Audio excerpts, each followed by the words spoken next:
Mapuslan na sa mga Dauinanon ang libreng Wi-Fi na gibutang sa Department of Information and Communications Technology sa ilang bag-ong merkado.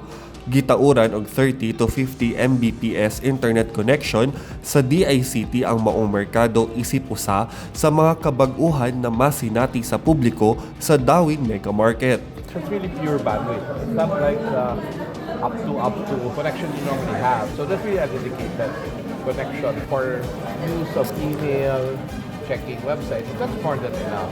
Hopefully, we can provide more bandwidth, especially when our national broadband project is completed. We'll have more bandwidth that will be made available. Kauban sa DICT sa pagbukas sa libreng Wi-Fi sa Dauin Mega Market ang Negros Oriental Chamber of Commerce and Industry. It's a public-private partnership model, pero it's more of a CSR because there's no income here. So the role of NOPSI is to look for donors that they will donate cash for us to buy the equipment.